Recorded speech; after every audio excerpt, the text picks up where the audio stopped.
Philosophy is, in essence, the struggle to better understand the nature of reality itself. Today I want to talk with you about some of the philosophies that have evolved throughout history and ask you which one of them you resonate with the most. I think a great place to start is with one of the earliest known philosophies called Platonism, named after the Greek philosopher Plato. The basis of Platonism is that true knowledge doesn't come from our sensory perceptions of the world, but rather the continuity of ideas. For example, beauty, justice, and goodness are all ideas that he believed primarily existed in the realm of forms, as he called it. He argued that when we see something beautiful, it is, in a sense, a reflection of that idea manifest into the world of material from the world of ideas. Plato's famous cave allegory illustrates this philosophy. Imagine prisoners chained up in a cave for their entire lives.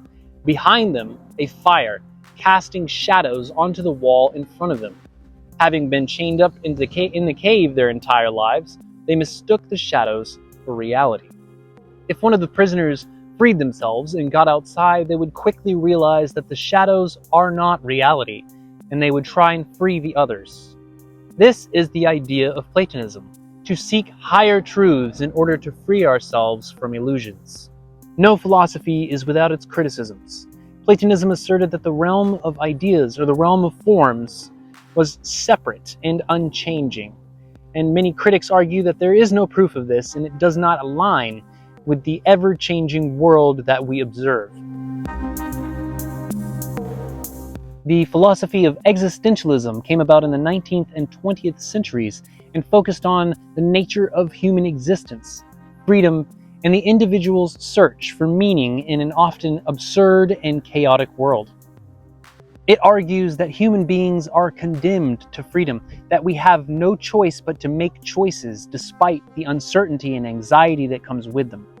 Existentialists believe that there is no inherent meaning to life, and that the responsibility for creating meaning lies upon us.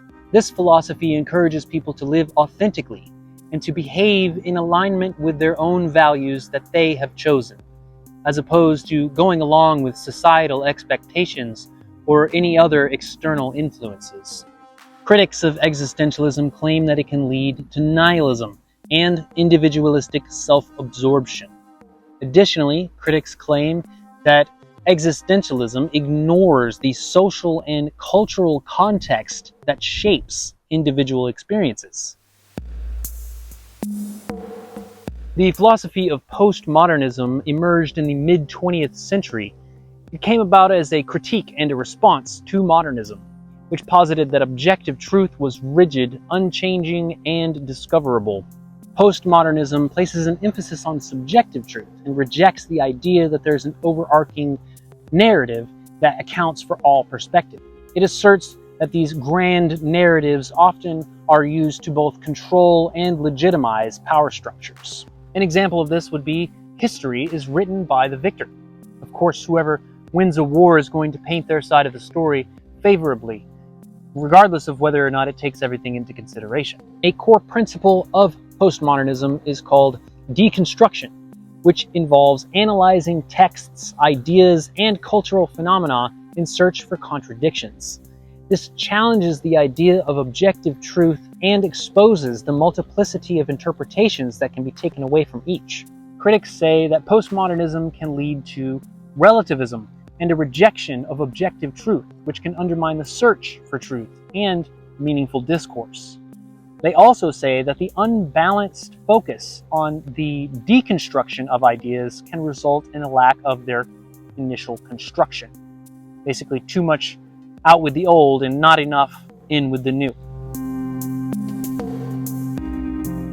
The last philosophy that we're going to talk about today is Zen Buddhism, which came about in the 5th century and came to prominence in the 8th. It is centered around the idea of achieving enlightenment through direct personal experience. This is done through practices like meditations and koans. Zen meditation is the act of practicing the aforementioned direct personal experience, and koans are mental exercises designed to provoke deep contemplation and insight. An example of a koan would be if a Zen master gave their student the task of performing a completely genuine act of kindness.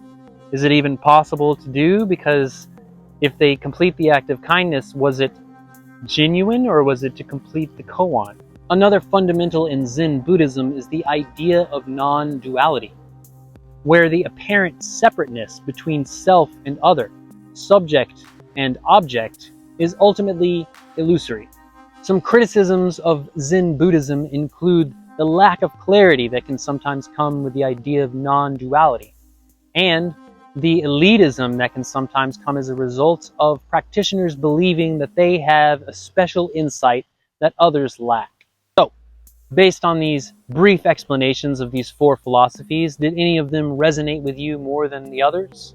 Also, if you would like to discuss one of the many philosophies not on this list, please just let me know in the comments and I will get started on it. To conclude, I will mention one more philosophy, Stoicism.